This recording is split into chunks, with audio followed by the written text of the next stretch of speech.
Good morning, children. நல்லா இருக்கீங்களா? I hope you'll be happy and enjoying the holidays also. Today we are going to learn about the forces. Sometimes a moving object like a ball, and if you kick the ball, it moves to some distance and then slows down. Sometimes in your everyday experience, you are pushing the chairs or any objects and pulling something. Okay, what is the basic any force or anything else? So what is force? How can we measure force? How can we feel the force? Sometimes if you see that if an object, say for example ball, a moving object, it is a ball, it changes its direction also. It changes its motion also, it changes its speed also. What's the reason for this? Okay, so let us find the reasons for that and let us learn about the force. Thank you, children. கவனிங்க, இப்போது ஒரு பாலை வந்து நம்ம தரையில் உருட்டி விடுறோம்னு வச்சுக்கோங்களேன். கொஞ்சம் நேரம் கழித்து பார்த்தீங்கன்னா அந்த பால் வந்து கொஞ்சம் அதோட வேகம் வந்து ஸ்லோ டவுன் ஆகிடும். சரியா? அதே மாதிரி நீங்கள் பார்த்தீங்கன்னா அது வந்து ஒரு பால் வந்து நீங்கள் பண்ணும்போது அது ஒரு டைரக்ஷனில் நீங்கள் வந்து கிக் பண்ணுறீங்கன்னு வச்சுக்கோங்களேன், ஒதுக்குறீங்க பாலை. கரெக்டாக அதே டைரக்ஷனில் போதால் சம்டைம்ஸ் நேராக போகும், சம்டைம்ஸ் சைடில் போகும் இல்லையா? ஸோ ஒரு moving object, say for example பால்னு எடுத்திங்கன்னா இது வந்து என்ன ஆகுது, it changes its direction also at the same time it changes its direction of motion also. ரெண்டு பாயிண்ட் ஞாபகம் வச்சுக்கணும். ஒன்று வந்து moving object can changes its direction of motion. Another one it changes its direction of this, it changes its speed also. ரெண்டு வேகமும் மாறுகிறது, அதே மாதிரி அதோட திசையும் மாறுகிறது. என்ன ரீசன்? ஏன் ஸ்லோ டவுன் ஆகுது, ஏன் ஃபாஸ்ட் ஆகுது, ஏன் டைரக்ஷன் சேஞ்ச் ஆகுது, இதுதான் வந்து நம்ம பார்க்க போகிறோம். ரைட்டா? இப்போ நீங்கள் தினமும் என்ன பண்ணுறீங்க அதை யோசிச்சு பாருங்களேன். சப்போஸ் ஒரு ஃபுட்பாலை வந்து நீங்கள் கிக் பண்ணுறீங்க, உதைக்கிறீங்கன்னு வச்சுக்கோங்களேன். அப்போது நீங்கள் அந்த பாலை வந்து நீங்கள் ஒரு பாலை வந்து சும்மா சாதாரணமாக இருக்கிற ஃபுட்பால் போகுமா? நீங்கள் இந்த கோர்ட்டில் இருக்கிறீங்க, ஃபுட்பால் கேம் அப்படி இமேஜின் பண்ணிக்கோங்களேன். நீங்கள் இந்த டீமில் இருக்கிறீங்க, இன்னொரு டீமுக்கு பால் போகணும் அப்படின்னா நீங்கள் என்ன பண்ணுறீங்க, பாலை வந்து நீங்கள் கிக் பண்ணுறீங்க, ஒதுக்கிறீங்க இல்லையா? ஃபாஸ்ட்டாக தானே கிக் பண்ணுவீங்க, ஸ்லோவாக கிக் பண்ண போகுமா? போகாது இல்லையா? அதே மாதிரி மூவிங் பால் வந்து என்ன, what do you do to make a moving ball to move faster? So how does that a goalkeeper can stop the ball? எப்படி அந்த கோல் கீப்பர் வந்து அந்த பால் வந்து நிறுத்துறாரு? யோசிச்சு பாருங்கள், இது என்ன ரீசன்? அதே மாதிரி இந்த ஹாக்கி பிளேயர் எடுத்துக்கோங்களேன். இந்த ஹாக்கி பிளேயர் வந்து இந்த பாலை வந்து இங்கே அடிக்கிறாரு அப்படின்னா எந்த டைரக்ஷனில் அவர் அடிக்கணும்னு நினைக்கிறோ அந்த டைரக்ஷனுக்கு வந்து அந்த பால் போயிடும். அதே மாதிரி வீட்டில் கூட நீங்கள் பார்த்தீங்கன்னா என்ன பண்ணுறீங்க, கதவை திறக்கிறீங்க, சேரை இழுக்கிறீங்க, எதுனா ஒன்று வேணும்னா கீழே இருந்து ஒரு பொருளை கூட நீங்கள் எடுக்கிறீங்க. இது எல்லாம் இதெல்லாம் வந்து எப்படி நடக்குது? What can it do the bodies on which it apply? What's the reason for this? So இதுக்கு எல்லாத்துக்கும் தான் வந்து ஆன்சர்ஸ் நம்ம கண்டுபிடிக்க போகிறோம். பொதுவாகவே நீங்கள் ஒரு பொருளை நீங்கள் வீட்டில் எடுக்கிறீங்கன்னு வச்சுக்கோங்க, எடுக்கிறீங்க, கதவை ஓப்பன் பண்ணுறீங்க, இல்லை மூடுறீங்க, பாலை உதைக்கிறீங்க, இல்லை ஹிட் பண்ணுறீங்க, ஒரு பொருளை தூக்குறீங்க, புஷ் பண்ணுறீங்க, புல் பண்ணுறீங்க, இதெல்லாமே என்ன பண்ணுறீங்க, ஏதோ ஒரு வேலையை செய்கிறதுக்காக தான் வச்சுக்கிறீங்க இல்லையா? So actions like picking, opening, shutting, kicking, hitting, lifting, pushing, pulling, some of the actions you are used to describe certain tasks. So எல்லா இந்த ஆக்ஷன்ஸுமே வந்து என்ன பார்த்தீங்கன்னா இது வந்து ஏதோ ஒரு இயக்கத்தை வந்து என்ன பண்ணுது, ஒரு பொருளினுடைய இயக்கத்தை வந்து மாற்றுகிறது, அதனுடைய திசையை மாற்றுகிறது, அதனுடைய திசை வேகத்தை மாற்றுகிறது, அந்த பொருளினுடைய நிலையை மாற்றுகிறது. மூணுமே நடக்குது. ரைட்டா? இந்த மூணுத்தையும் இதுதான் நீங்கள் பார்க்குறீங்க. ரைட்? அப்புறமா பாருங்கள், நெக்ஸ்ட்டில் பிக்சர்ஸில் நீங்கள் பார்த்தீங்கன்னா ஒரு ஆக்டிவிட்டி. இப்போது ஒரு எக்ஸாம்பிள்ஸ் நீங்கள்லாம் வந்து பாருங்கள், ஒரு புக் ஒரு டேபிள் இருக்குதுன்னு வச்சுக்கோங்களேன். இப்போது ஒரு புக் இருக்குதுன்னா இதுக்கு என்ன சொல்வீங்க? ஒரு moving book placed on the table. ஒரு டேபிள் மேலே புக் இருக்குதுன்னு வச்சுக்கோங்களேன், அது என்ன பண்ணலாம், நீங்கள் புஷ் பண்ணலாம், என்ன கேட்குறாங்க புஷ் பண்ணலாம், இல்லை புல் உனக்கடை இழுத்துக்கலாம், என்ன பண்ணலாம், நீங்கள் அந்த புக்கை வந்து லிஃப்ட் பண்ணலாம். அப்போது action can be grouped as push or pull. அப்போ என்ன பண்ணலாம், நீங்கள் புஷ் பண்ணலாமா? எஸ். புல் பண்ணலாமா? Yes. Opening or shutting a door. என்ன பண்ணலாம், புஷ்ஷும் பண்ணலாம் புல்லும் பண்ணலாம், ரெண்டுமே பண்ணலாமா? அப்போ நீங்கள் எஸ் கொடுத்துக்கலாம். இங்கே drawing a bucket of water from a well. drawing a bucket of water from a well என்ன, கிணத்துலேருந்து நீங்கள் தண்ணி எடுக்கிறீங்க. அப்போ புஷ் பண்ணுறீங்களா ஃபுல் பண்ணுறீங்களா? என்ன பண்ணீங்க, லிஃப்ட் தான் பண்ணுறீங்க. அப்போ இந்த இடத்துல என்ன வரணும், நீங்கள் நோன் தான் போடணும். ஏன்னா ரெண்டு ஆக்டிவிட்டிக்கு போது நம்ம எஸ் கொடுக்குறோம், புஷ்ஷுக்கு எஸ் கொடுக்குறோம், புல்லுக்கும் எஸ் கொடுக்குறோம், ரைட். ஆனால் drawing a bucket of water from a well வந்து என்னது, நம்ம தண்ணியை வந்து கிணத்துலேருந்து எடுக்கும்போது என்ன பண்ணுறோம், லிஃப்ட் பண்ணுறோம். அப்போ இந்த மூணாவது கட்டத்தில் என்ன பண்ணணும், நோ. நெக்ஸ்ட் பாருங்க, fourth activity, a football player taking a penalty kick. அப்போது ஒரு நீங்கள் ஃபுட்பால் விளையாடும் போது பார்ப்பீங்க, சம்டைம்ஸ் அவங்க தப்பு பண்ணாங்கன்னா அந்த அம்பையர் வந்து ஒரு பெனால்ட்டி கிக் கொடுப்பார். அப்போ என்ன பண்ணுறாரு, கிக் பண்ணுறாரு, புஷ் தானே பண்ணுறாரு. அப்போ இந்த இடத்துல புஷ் இந்த இடத்துல எஸ் கொடுக்கணும். A cricket ball hit by a batsman, அது வந்து என்னது, புஷ் தான். புஷ்ன்ற இடத்துல என்ன கொடுக்கணும் நீங்கள், எஸ். புல் கிடையாது, புல்லுன்ற இடத்துல என்ன பண்ணணும், நோ போட்டணும். மூவிங் எ லோடட் கார், அது என்னது, புல் தான். ஒரு கார் வந்து ஃபுல்லாக லோடாக இருக்குது. அப்போ என்ன பண்ணுறீங்க, மூவ் பண்ண தள்ளுறீங்க. அப்போ என்னது, அது புஷ்ன்ற இடத்துல எஸ் வரணும், புல்லுன்ற இடத்துல நோ. அதே மாதிரி ஓப்பனிங் எ ட்ராயர், ட்ராயர் வந்து இழுக்கிறீங்க. அப்போ என்ன பண்ணுறது, ஓப்பன் பண்ணிங்கன்னா அது வந்து புல். அப்போ புஷ்ன்ற இடத்துல நோ போட்டுட்டு புல்லுன்ற இடத்துல என்ன கொடுக்கணும், எஸ் கொடுக்கணும். அப்போது நீங்கள் பாருங்கள், இத்தனை ஆக்டிவிட்டிஸும் நம்ம பார்த்தோம். இதில் எல்லாமே வந்து ஒன்று என்ன, எல்லாமே ரெண்டே இடத்துல தான் குரூப் பண்ணுறோம், புஷ் இல்லைனா புல், ரெண்டே தான் குரூப் பண்ணுறோம். ஸோ ஜென்ரலாக சொல்லணும்னா push or pulling and object is called a force. அப்போ என்ன சொல்லணும்னா, இந்த இழுக்கிறது இல்லை தள்ளுறது, இது ரெண்டு ஆக்ஷன்ஸ் நம்ம பண்ணுறோம்ல, இதுதான் வந்து ஒரு விசைன்னு சொல்லி நம்ம சொல்கிறோம். ஏன் அப்படின்னா இந்த மோஷன்ஸ் எல்லாமே important to an objects are due to the action of force, right. அடுத்த கொஸ்டின் நம்ம கேட்கலாம், சரி எப்படி இந்த ஃபோர்ஸ் வந்து நம்மளுடைய ரோலுக்கு வருது, when does a force come into play, அதை நம்ம இப்போ ஃபைண்ட் அவுட் பண்ண போகிறோம். இப்போது இதில் பாருங்கள், இப்போது a car being pushed by a man, ஒருத்தர் காரில் உட்காந்துட்டு இருக்கிறாரு, ஏதோ ஒரு ரீசன், பெட்ரோல் இல்லையோ இல்லை ஸ்டார்டிங் ட்ரபிளோ என்னவோ தெரியல, இவர் விட்டு ஹெல்ப் கேட்குறாரு, இவர் விட்டு புஷ் பண்ணுறாரு, ரைட்டா. இப்போது ஒரு மேன் வந்து ஒரு காருக்கு பின்னாடி நின்றுட்டு இருக்கிறாரு வச்சுக்கோங்க. Suppose a man is standing behind the car. So first நான் இங்கிலீஷில் சொல்லிடுறேன் and then I'll go to Tamil. So do you think that the car will move due to his presence? நிற்கிறதுனால இந்த கார் மூவ் ஆகிடுமா? நோ. சப்போஸ் ஒரு car பின்னாடி நிற்கிறாரு அப்படின்னா car move ஆகிடுமா? ஆகாது. Do you think that his presence will move this car? No. அதே மாதிரி suppose if you just think and you can see in this image, the man is pushing the car, it means he's applying some force on the car. So the car, it moves in the direction of the applied force. நல்லா ஞாபகம் வச்சுக்கோங்க, இவர் எந்த காரை வந்து இப்போ நம்ம எந்த டைரக்ஷனில் நம்ம புஷ் பண்ணுறோமோ அதே டைரக்ஷனில் தான் போகும், ரைட்டா. So the man has to push the car to make it move. இந்த மனிதன் இந்த காரை வந்து மூவ் பண்ணணும்னா என்ன பண்ணணும், தள்ளணும், சரியா, ரைட். அப்போது புஷ்ஷெல்லாம் புல் ஆக்டிவிட்டி அந்த புஷ் தான் பண்ணுறாரு. ஆனால் இதில் பாரு, இந்த 3ல் பாரு, இவங்க ரெண்டு பேர் என்ன பண்ணுறாங்க, யாரை புஷ் பண்ணுறான்னு நமக்கு தெரியல, ரெண்டு பேரும் ஒருத்தருக்கு ஒருத்தர் புஷ் பண்ணுறாங்க. நீங்கள் இதே மாதிரி விளையாடி பார்த்துருக்கிறீங்களா, ரெண்டு பேரும் விளையாடவே இல்லை. So we don't know that who is pulling and who is pushing in these cases, right. அப்போ both the girls they are appear to push each other in this pair of girls. ரெண்டு பேருமே இதில் push பண்ணுற மாதிரி தான் நமக்கு தெரியுது. இதில் பார்த்தீங்கன்னா இதில் பாருங்கள், இந்த ரெண்டு கேர்ள்ஸ் என்ன பண்ணுறாங்க, இந்த மாதிரி கேம்ஸ் நம்ம விளையாடி இருக்கோம்ல சின்ன வயசில்.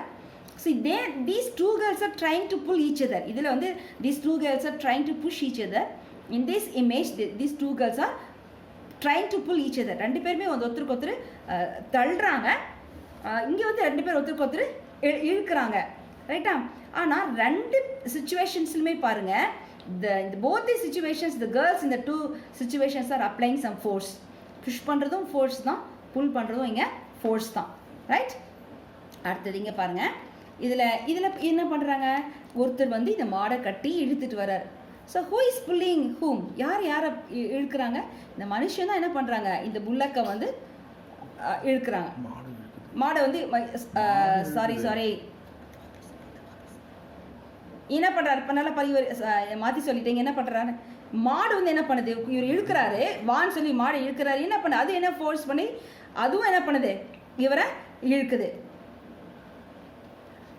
மாதிரி இந்த எக்ஸாம்பிள்ஸ்லாம் நாங்கள் பார்த்தோன்னா இந்த 2 எக்ஸாம்பிள்ஸில் பார்க்கும்போது என்ன பண்ணலான்னா 2 ஆப்ஜெக்ட்ஸ் இருக்குமா எப்பவுமே வந்து at least 2 objects must interact for A force to come in to play.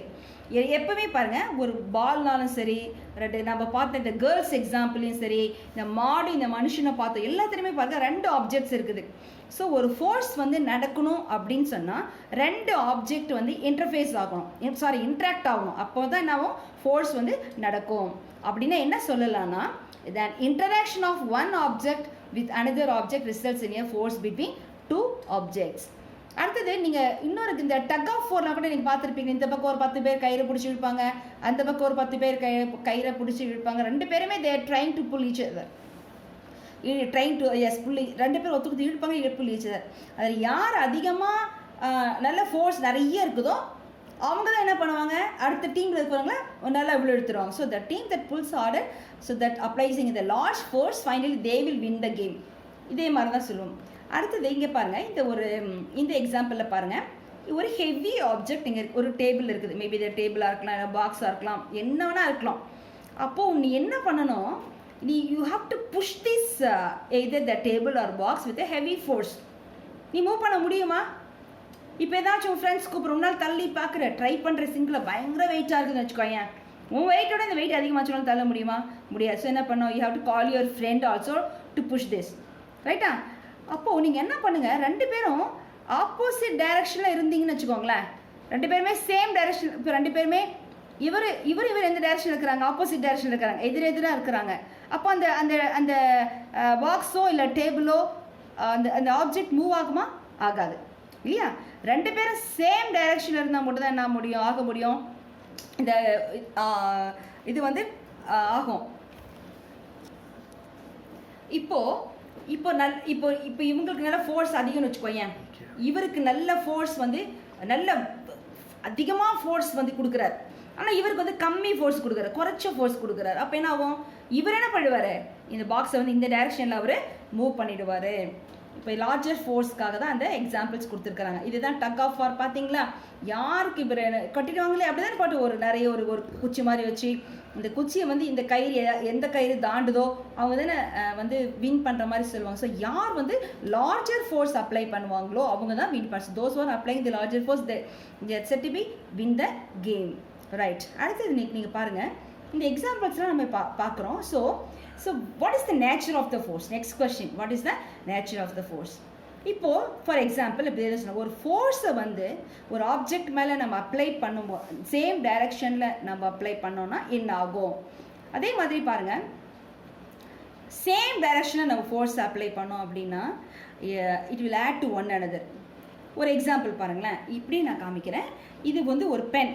இப்போ என் கையில் வந்து இந்த நல்லா தெரியும் நினைக்கிறேன் உங்களுக்கு. இப்போ என் கையால் இந்த பெண்ணை வந்து நான் தள்ளுறேன்னு வச்சுக்கோங்களேன். அப்போ என்ன ஆகும், சேம் டைரக்ஷனில் போகுமா? அப்போது என் கையில் இருக்கிற இந்த ஃபோர்ஸ் இது வந்து ஆப்ஜெக்ட்டு, இது வந்து நான் வந்து ஃபோர்ஸ் கொடுக்க போகிறேன். ஸோ நல்லா கவனிச்சுக்கோங்க, இது object, I am giving force through my finger. அப்போது force apply to this object in the same direction add to one another, ரைட்டா? அதே மாதிரி தான் ஹெவி பாக்ஸ் இப்போ நம்ம சொன்னால சேம் டைரக்ஷனில் அதே மாதிரி தான். சப்போஸ் இப்போ 2 ஃபோர்ஸுமே ஆப்போசிட் டைரக்ஷன் இருக்குதுன்னு வச்சுக்கோங்க. இது ஒரு ஆப்ஜெக்ட்டு, இங்கே பாருங்கள், இங்கே ஒரு ஃபோர்ஸ் வருது. அதே மாதிரி நான் இங்கே பாருங்கள் 2 ஃபோர்ஸ், இங்கே ஒரு ஃபிங்கர் வந்துருச்சா, இங்கே ஒரு ஃபிங்கர் வருது, ரைட்? இங்கே நல்லா கவனிச்சுக்கோ, இங்கே ஒரு ஃபோர்ஸ் இங்கே வருது இந்த ஆப்ஜெக்ட் மேலே, இங்கே நான் ஒரு ஃபோர்ஸ் கொடுக்குறேன். 2 ஃபிங்கர்லேருந்தும் உங்களுக்கு ஃபோர்ஸ் வருது. அப்போ நெட் ஃபோர்ஸ் வந்து ஆக்ட் பண்ணும்போது என்ன ஆகும் யோசிச்சு பாருங்கள். அப்போது ஆப்போசிட்டாக 2 ஃபோர்ஸுமே சேமாக இருந்துச்சுன்னா இந்த ஆப்ஜெக்ட் வந்து என்ன ஆகாது, மூவே ஆகாது. அப்போ நெட் ஃபோர்ஸ் என்னது, டிஃப்ரென்ஸ் பிட்வீன் த 2 ஃபோர்ஸஸ். இந்த ஃபோர்ஸ் எவ்வளோ அப்ளை ஆகுது, இதோட ஃபோர்ஸ் எவ்வளோ, நான் கொடுக்குற ஃபோர்ஸ் எவ்வளோ, அது 2தோட டிஃப்ரென்ஸ் தான் இது பாக்ஸ். இந்த பென் வந்து ஆப்ஜெக்ட் வந்து மூவ் ஆகுமா ஆகாதான்றதை பொறுத்தது. சப்போஸ் இதனுடைய ஃபோர்ஸ் அதிகமாக இருந்தால் ஆப்ஜெக்ட் வந்து இப்படி மூவ் ஆகும். சப்போஸ் என்னோட ஃபிங்கரோட ஃபோர்ஸ் அதிகமாக இருந்துச்சுன்னா இந்த ஆப்ஜெக்ட் வந்து இப்படி மூவ் ஆகும். சப்போஸ் 2மே ஈக்குவலாக இருந்துச்சுன்னா ஆப்ஜெக்ட் வந்து மூவே ஆகாது, ரைட்? அடுத்தது இப்போது நீங்கள் பார்த்துருப்பீங்க. நெக்ஸ்ட்டு நெட் ஃபோர்ஸை பற்றி. நெட் ஃபோர்ஸ் வந்து அதுதான் இப்போ நம்ம பார்த்தோம் இல்லையா, நெட் ஃபோர்ஸ் வந்து அதில் 0 ஆகும். எப்படின்னு சொன்னால், 2 ஃபோர்ஸுமே ஒரு ஆப்ஜெக்ட் மேலே ஈக்குவலாக செயல்படும் போது, ஆக்ட் ஆகும்போது நெட் ஃபோர்ஸ் வந்து 0 ஆகும். இதில் நம்ம என்ன கற்றுக்கலாம் அப்படின்னா, force could be larger or smaller than the other. ஒரு ஃபோர்ஸ் வந்து அதிகமாக இருக்கலாம், இல்லை குறைவாக இருக்கலாம். ஆனால் the strength of the force வந்து it is usually express in its magnitude. அதுதான் இதில் வந்து இந்த பாயிண்ட் வந்து நம்ம கற்றுக்குறோம். இதே மாதிரி இந்த பெனால்ட்டி கிக் மறுபடியும் எடுத்துக்கோங்க. ஃபுட்பாலில் பெனால்ட்டி கிக் கொடுக்கும்போது ஒரு பிளேயர் என்ன பண்ணுறாரு, ஃபோர்ஸ் அப்ளை பண்ணுறாரு, ரைட்டா? அப்போது அவர் அந்த பாலை வந்து ஹிட் பண்ணுறதுக்கு முன்னாடி பால் வந்து எதில் இருக்குது, ரெஸ்ட்டில் வச்சுக்கிறாங்க. ஆமாம், அந்த ரெஸ்ட்டில் தானே இருக்குது. பாலை வந்து தரையில் வச்சுட்டு தானே அவர் கிக் பண்ணுறாரு. அப்போ அந்த பால் வந்து என்ன ஆகுது, நல்லா இமேஜின் பண்ணிக்கோ. மறுபடியும் சொல்கிறேன், ஒரு ஃபுட்பால் கேம் இமேஜின் பண்ணிக்கோ. ஒரு அம்பையர் கொடுக்குறாரு, ஒரு பெனால்ட்டி கிக் வந்து பிளேயருக்கு கொடுக்குறாங்க. பிளேயர் என்ன பண்ணுறாரு, பெனால்ட்டி கிக் கொடுக்கறதுக்கு முன்னாடி பாலை வந்து என்ன பண்ணுறாரு, தரையில் வச்சுட்டு தானே கிக் பண்ணுவார். அப்போது நல்லா ஞாபகம் வச்சுக்கோ, பால் வந்து தரையில் இருக்கும்போது அதோடைய ஸ்பீட் வந்து 0. ஆமாம் தானே? ஏன்னா பால் வந்து மூவ் ஆகிறது இல்லை, தரையில் ரெஸ்ட்டில் தான் இருக்குது. அப்போ ஸ்பீட் வந்து என்னது, அதுக்கு 0. ஆனால் அந்த பிளேயர் வந்து அந்த பால் மேலே ஒரு ஃபோர்ஸ் அப்ளை பண்ணும்போது கோலுக்கு நேரம் அடிக்கிறார். அப்போது என்ன பண்ணுறாரு, அந்த ball suppose the applied force by the player makes the ball to move towards the goal. ஆமாம் தானே? அப்போது இந்த பிளேயர் வந்து கிக் பண்ணும்போது எதை நோக்கி கிக் பண்ணுறாரு, டுவர்ட்ஸ் த கோல் நோக்கி கிக் பண்ணுறாரு. அப்போ ஒரு ஃபோர்ஸ் அப்ளை பண்ணுறாரு. அப்போது அந்த கோல் கீப்பர் வந்து என்ன பண்ணுறார், டைவ் அடித்து ஜம்ப் பண்ணி அதை கோலை வந்து அது பாலை வந்து பிடிச்சிடுறாருன்னு வச்சுக்கோங்களேன். அப்போ என்ன பண்ணுறாரு, ஹி இஸ் சேவிங் த கோல். அப்போ என்ன ஆகும், you just think, suppose the goalkeeper dives or jumps to save the goal. So by his action, what is happening there? The goalkeeper tries to apply a force on the moving ball, isn't it? அப்போது நான் சொல்கிறது உங்களுக்கு வழங்குதா? இப்போ பெனால்ட்டியில் அடிக்கிறார், kick பண்ணுறாரு. ஆனால் இவர் என்ன பண்ணுறாரு, கோல் கீப்பர் வந்து பாலை பிடிச்சிட்டார். அப்படின்னா என்ன அர்த்தம், கோல் கீப்பரும் he's trying to apply the force. அவரும் ஒரு ஃபோர்ஸ், ஒரு விசையை வந்து செயல்படுத்தி தான் என்ன பண்ணுறாரு, பாலை வந்து அவர் பிடிக்கிறாரு. ஸோ த ஃபோர்ஸ் அப்ளை பண்ணுறாரு பாரு அந்த கோல் கீப்பர், அந்த ஃபோர்ஸ் தான் வந்து என்ன பண்ணுது, பாலை வந்து கோலுக்கு போகாமல் தடுக்குது. So the force applied by the goalkeeper can stop or cannot stop the ball. Suppose அவர் பிடிச்சிட்டாருன்னு வச்சுக்கோ, கேட்ச் பிடிச்சிட்டாருன்னா என்ன அர்த்தம், the force applied by the goalkeeper can stop the ball, saving a goal being score, right? அப்போ அந்த goal keeper என்ன ஆயிடுறாரு, அவரோட ஒர்க்கில் வந்து சக்சீட் ஆகிடுறாரு, ரைட்? ஸோ அப்போது பிடிச்சிட்ட பின்னாடி அந்த பாலோட ஸ்பீட் என்ன ஆகுது, 0 ஆகிடும், ரைட்? நல்லா புரிஞ்சுக்கோங்க. பால் வந்து தரையில் இருக்கும்போது அதோட 0, கோல் கீப்பர் வந்து அவனோட ஃபோர்ஸ் அப்ளை பண்ணிட்டு பிடிச்சிட்டு முன்னாடி அந்த பாலோட ஸ்பீட் வந்து டிக்ரீசஸ் டு, இந்த ஸ்பீட் என்ன ஆகிடுது, டிக்ரீசஸ் டு 0. இந்த 2 அப்சர்வேஷன்ஸ் நல்லா கவனிச்சுக்கோங்க, நல்லா மனசுக்குள்ளே வைங்க. ஃபஸ்ட்டு வந்து the force applied on an object, it may change its speed. First வந்து பாலை வச்சுட்டு தரையில் வச்சுட்டு அடிக்கும்போது, ஒரு அந்த பெனால்ட்டி கிக்கில் அடிக்கும்போது என்ன ஆகுது, பால் வந்து ரெஸ்ட்டில் இருந்து ஸ்பீட் வந்து இன்க்ரீஸ் ஆகுது, right? So if the same force is applied on the object in the direction of its motion, the speed of the object வந்து it increases. In the same way, if the force is applied in the opposite direction of motion, then it results in a decrease in the speed of the object. மறுபடியும் I'll explain it once again. நான் நீங்கள் பாருங்கள், பாலை வந்து ரெஸ்ட்டில் வச்சு அடிக்கும்போது அந்த பாலோட ஸ்பீட் என்ன ஆகுது, பர்டிகுலர் ஸ்பீட், ஏன்னா கோல் வச்சு தான், கோல் எந்த பக்கம் கோல் பண்ணுமோ அந்த டைரெக்ஷன் வந்து அடிக்கிறார். அப்போது அந்த பாலோட ஸ்பீட் வந்து 0லேருந்து என்ன ஆகுது, இன்க்ரீஸ் ஆகுது. அப்போது அந்த கோல் கீப்பர் வந்து பாலை கேட்ச் பண்ணும்போது அந்த ஸ்பீட் என்ன ஆகுது, டிக்ரீஸ் ஆகி என்ன ஆகுது, 0 ஆகிடுது. The speed of an object decreases in the speed of the object, right? அப்போ இதிலிருந்து நமக்கு என்ன தெரியுது, அந்த 2 ஆக்ஷனில் இருந்து என்ன ஆகுதுன்னா, பாலோட ஸ்பீட் வந்து எப்படி வந்து ரெஸ்ட்டுக்கு வருது, எப்படி வந்து இன்க்ரீஸ் ஆகுது. அது இதில் வந்து பின்னாடி இங்கே பார்க்கும்போது இனர்ஷியான்ற கான்செப்டை பற்றி படிப்பீங்க. அதுக்கு தான் இந்த எக்ஸாம்பிள் வந்து சொன்னேன். நீங்கள் சின்ன வயசில் கூட இந்த மாதிரி இந்த சக்கரெல்லாம் விட்டு நீங்கள் விளையாடுவீங்களே, அந்த 2 பேர்லாம் யார் முன்னாடி போகிறாங்க அப்படிலாம் பார்ப்பீங்களே, அப்போ இந்த ஸ்பீட் ஆஃப் த டயர் உங்களால் என்ன பண்ண முடியும், நீங்கள் நல்ல ஒரு குச்சி வச்சு அடிக்கும்போது என்ன பண்ணுவீங்க, அந்த ஸ்பீடு வந்து என்ன பண்ணுவீங்க, நீங்கள் இன்க்ரீஸ் பண்ணுவீங்க இல்லையா. இது வந்து என்னென்னா to move the tyre faster it has to be pushed repeatedly, right. அடுத்தது நெக்ஸ்ட்டு நம்ம பார்க்க போகிறோம் ஃபோர்ஸ் வந்து எப்படி வந்து ஃபஸ்ட் பாயிண்ட் இப்போ வந்து ஃபோர்ஸை பற்றி அதனுடைய ஆக்ஷன்ஸை பற்றிலாம் நீங்கள் தெரிஞ்சுக்கினீங்க. நெக்ஸ்ட் வந்து force can change the shape of an object. இதில் இன்னொரு எக்ஸாம்பிள் கூட உங்களுக்கு சொல்லணும்னு ஆசைப்படுறேன். இப்போது நீங்கள் பார்த்தீங்கன்னா இந்த கிரிக்கெட்டில் பார்த்தீங்கன்னா பேட்ஸ்மேன் எப்பவுமே வந்து என்ன பண்ணுவோன்னா பால் அடிப்பாங்க, பேட்டில் அடிப்பாங்க இல்லையா, ஒரு ஃபோர்ஸ் கொடுத்து தான் அடிப்பார் பேட்டில். அப்போது டைரக்ஷன் மாற்றி மாற்றி தான் அடிப்பாங்க. அது பால் வருது, அது இப்போ என்ன டைரக்ஷன்லானே அவங்க அடிப்பாங்க. இப்போ ரெண்டுமே பாருங்களேன். ஃபஸ்ட்டு வந்து do you think that is there any change in the direction of motion of the ball? யோசிச்சு பாருங்கள். அப்போ இந்த எக்ஸாம்பிள்ஸில் பார்த்தீங்கன்னா ஸ்பீடும் சரி டைரக்ஷனும் சரி ஒரு மூவிங் ஆப்ஜெக்டை வந்து சேஞ்ச் பண்ணுது. ஸோ மூவிங் ஆப்ஜெக்ட் ஃபோர்ஸ் என்ன பண்ணுது, இட் சேஞ்சஸ் இட்ஸ் டைரக்ஷன். இன்னொரு விஷயம் பாருங்களேன், சப்போஸ் இந்த ஒரு நல்ல ஒரு பால் காற்று அடிச்சுட்டு நீ கிக் பண்ணி பாருங்கள், நல்ல இழுத்து செம்மையாக பயங்கரமாக ஃபோர்ஸ் கொடுத்தீங்கன்னா சம்டைம்ஸு என்ன ஆகும், சில நேரத்தில் காற்று கூட போயிடும். அப்போ காற்று போயிடுச்சுன்னு வச்சுக்கோங்களேன், அப்போ என்ன ஆகுது, அந்த ஷேப் மாறுதா மாறலையா, மாறுது. ஒரு பலூன் எடுத்துக்கோ, நல்ல பலூன் ஃபுல்லாக ஊதிட்டு ஒரு ஊசி வச்சு நீ குத்துறன்னு வச்சுக்கோ, என்ன ஆகும், ஒரு ஃபோர்ஸில் அதுவும் ஃபோர்ஸில் ஊசி வச்சு குத்துற அந்த அந்த அந்த பலூனோட ஷேப் அப்படியே நிற்குமா, நிற்காது. So force can change the shape of an object, force can change the direction of an object, force can change the motion of an object. இது 3 தான் பாயிண்ட், நல்லா புரிஞ்சுக்கணும்.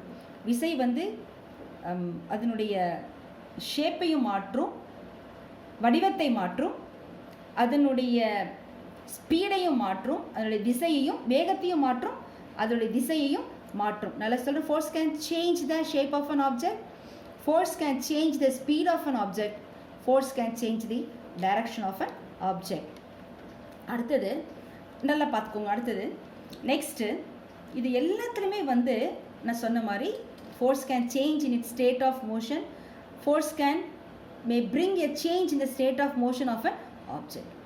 இல்லை நீங்கள் இதில் வந்து ஒரு இப்போ இதில் தான் இனர்ஷியான்ற ஒரு கான்செப்ட் உங்களுக்குள்ள வரும். இனர்ஷியான என்ன அப்படின்னு சொன்னால், சப்போஸ் ஒரு பாலை வந்து நம்ம ஒரு ஜாமெட்ரி பாக்ஸ் எடுத்துக்கோங்க, ஒரு டேபிள் மேலே நீங்கள் வச்சுட்டீங்கன்னு வச்சுக்கோங்களேன், ஜாமெட்ரி பாக்ஸ் அப்படியே தான் இருக்கும். நீ 10 நாள் இல்லை 10 வருஷம் ஆனாலும் அதே இடத்துல தான் இருக்கும், unless you take the geometry box from the table, right.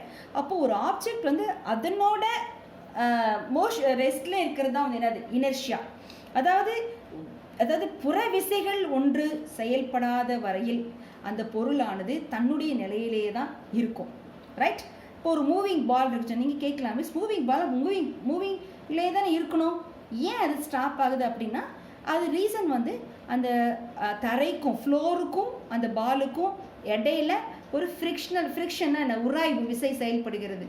இந்த பால் மூவ் ஆகுது, ஆனால் அது அந்த ஃப்ளோர் என்ன பண்ணுது, ரெசிஸ்ட் பண்ணுது. ஒரு ஃப்ரிக்ஷனல் ஃபோர்ஸ், ஒரு உராய்வு விசையை செயல்படுத்துறதுனால தான் என்ன அந்த பால் வந்து நிற்குது. இல்லைன்னா ஒரு ஸ்மூத்தி சர்ஃபேஸ் எடுத்துக்கோ, வளவளான்னு இருக்குன்னு வச்சுக்கோ, அங்கே நீ பால் நீ வந்து மூவ் பண்ண ஆரம்பிச்சுன்னா, கிக் பண்ணினா அது பாட்டுக்கு அது என்ன பண்ணிகிட்ருக்கோம், அது போயிட்டே தான் இருக்கும், ரைட். அதாவது ஜென்ரலாக நம்ம சொல்லணும்னா ஒரு காமன் எக்ஸ்பீரியன்ஸில் many times the application of force does not result in a change in the state of the motion, right. இப்போது நீங்கள் இதை பற்றி எனக்கு கற்றுக்கிட்டீங்க. அடுத்தது இதே மாதிரி நீங்கள் ஒரு சப்பாத்தி கூட எடுத்து நல்லா நீங்கள் இன்னொரு கை யோசிச்சு பாருங்கள். ஒரு என்ன சொல்கிறது, சப்பாத்தி எடுத்துக்கோங்களேன், நல்லா மாவை உருட்டி அதை பார்த்து நீங்கள் எப்படினாலும் ஷேப் பண்ணலாம் இல்லையா. So what happens to the shape of the ball of duff when it roll to make a chapati? Change ஆகுதா? அதே மாதிரி ஒரு ரப்பர் பாலை வந்து நீங்கள் வந்து டேபிள் வச்சு ப்ரெஸ் பண்ணின்னு வச்சுக்கோங்க, ஏன்னா அது மறுபடியும் விட்டிங்கன்னா அதே சேம் வரும். இல்லைன்னா என்ன ஆகும், எல்லாமே அதனுடைய ஷேப் என்னாகும், மாற ஆரம்பிச்சிடும். இதிலிருந்து என்ன தெரிஞ்சுக்கலாம், நான் இந்த எக்ஸாம்பிள்ஸ்லேருந்து நான் சொன்ன மாதிரி 3 பாயிண்ட் நான் சொன்னேன். 3 points. Force on an object may change its shape, right. அதே மாதிரி force may make an object move from rest. ஆமாம் தானே, ஃபோர்ஸ் வந்து ஒரு ஓய்வு நிலையில் இருக்கிற பொருளை இயக்க நிலைக்கு என்ன மாற்றும். அடுத்து force may change the speed of an object if it is moving. Force may change the direction of an motion of an object. Force may bring about a change in the shape of an object. Force may cause some or all these effects எல்லாத்தையும் சேர்ந்து கூட என்ன பண்ணும் அது வந்து பண்ணும். இதுக்கு தான் வந்து சின்ன எக்ஸாம்பிள் கொடுத்துருக்குறாங்க. a lump of duff on the plate, pressing it down with your hands. இங்கே பாருங்கள், ஒரு மாவு இருக்குது, அதை வந்து என்ன பண்ணுறீங்க, நிறைய அதை வந்து நீங்கள் உங்களுடைய கையில் நீங்கள் ப்ரெஸ் பண்ணி என்ன ஆகும், அதை சேஞ்ச் அது வந்து அதனுடைய மோஷனில் சேஞ்ச் ஆகுமா? மோஷனில் இருக்குதா? அதுக்கு மாவு வந்து ஒரு ஒரு கிண்ணத்தில் வச்சுக்கிறேன், மாவெல்லாம் போட்டு நல்லா ப்ரெஸ் பண்ணி நீங்கள் பெசைறீங்க, அப்படியே சப்பாத்தி மாவு உருட்டணும்னா அது மோஷன் இருக்கா? கிடையாது. இல்லை, இயக்கத்தில் இருக்குது, ஆனால் அது ஷேப் என்னாகும், மாறும். அப்போ எஸ்ஸுக்கு நேரம் என்ன பண்ணணும், நீங்கள் டிக் பண்ணுங்கள். Next, spring fixed to the seat of a bicycle. எங்கள் மேலே உட்காந்துருக்குள்ள பைசைக்கிள், பை சிட்டிங் ஆன் அது இப்போ வந்து நம்ம நீங்கள் என்ன பண்ணுறோம், அதை ப்ரெஸ் பண்ணுறோம். அப்போ என்ன ஆகும், அந்த ஸ்டேட் ஆஃப் மோஷன் என்ன ஆகும், மாறும், மேலே கீழே மூவ் ஆகும். அப்போ என்ன எஸ். ஆனால் ஷேப்பில் மாறுமா? நீங்கள் சைக்கிளில் ஏறி உட்காடுறீங்க, அதுக்கு உங்களுக்கு சைக்கிள் கீழே எப்பயுமே நல்லா பார்க்க ஸ்ப்ரிங் இருக்கும். பார்த்து எல்லாமே நிறைய பேர் சைக்கிளில் தானே வரீங்க, ஷேப்பாக மாறுது, ஆனால் அது மோஷன் தானே மாறுது, மேலே கீழே தான் வரும். அப்போ எஸ் இங்கே தான் வரும். A rubber band suspended from a hook or nail fixed on a wall by hanging a weight or by pulling its free end. ஒரு ரப்பர் ஒரு பேண்டை நம்ம இழுத்தோன்னு வச்சுக்கோங்க, நல்லா கையில் வச்சு நல்லா இழுக்கிறோன்னு வச்சுக்கோங்க, இந்த மாதிரி நல்லா இழுக்கிறோம். இல்லைன்னா ஒரு ஒரு ஒரு என்ன சொல்கிறது, ஒரு ஆணியில் இந்த ஒரு ரப்பரை பேண்டை கட்டிட்டு இழுக்கிறோம் வச்சுக்கோ, ரப்பர் பேண்ட் தெரியல பார்த்துருக்கு, இழுத்தோன்னு வச்சுக்கோங்க, அதில் மோஷனில் வருமா, ஷேப்பில் சேஞ்ச் ஆகுமா? ஷேப்பில் தானே சேஞ்ச் ஆகும். இழுக்கும்போது சின்னதாக இருக்கும் ரப்பர் பேண்ட், இழுத்துனா பெருசாக வரும். மோஷனில் சேஞ்ச் ஆகும் இல்லை. இப்போ ரெண்டுத்துக்கும் நோ வரும், ஷேப்பில் மட்டும் என்ன வரும், எஸ். அதுக்கு அடுத்தது plastic or metal scale placed between 2 bricks. 2 செங்கலுக்கு நடுவில் ஒரு நீங்கள் மெட்டல் ஸ்கேல் வச்சுருக்கிறீங்களா, நீங்கள் ஸ்கூலில் எத்தனை பேர் வச்சுருக்கிறீங்க, அதில் வச்சுட்டு ஒரு வெயிட்டை நீங்கள் வச்சிங்கன்னு வச்சுக்கோங்களேன், சென்டரில் வைக்கிறீங்க. அப்போ என்ன ஆகும், ஷேப் மாறுமா?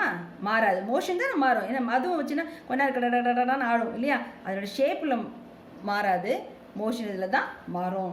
அப்போ இதில் இந்த எக்ஸாம்பிள் நீங்கள் என்ன கற்றுக்கிட்டீங்க அப்படின்னு சொன்னால், ஃபோர்ஸ் வந்து எல்லாத்துலேயுமே தான் வந்து செயல்படுது, ஒரு ஆக்ஷன் ஆஃப் ஃபோர்ஸ். ஸோ ஒரு ஆப்ஜெக்ட் வந்து தானாகவே எது மூவ் ஆகிறதில்ல, நாம தான் ஏதாச்சும் ஒரு விஷயம் இங்கே பண்ணிட்டு இருக்கோம். ஃபஸ்ட்டு வந்து மாவை பிசைஞ்சோம், அடுத்தது என்ன பண்ணோம், மாவை பிசைஞ்சோம், அதுக்கு அடுத்தது ரப்பரில் சீட்டில் மேலே ஏறி உட்காந்துச்சு, நெயிலை பிடிச்சி இழுத்தோம், அங்கே ஆப்ஜெக்ட் மேலே வச்சோம், ரைட்டா?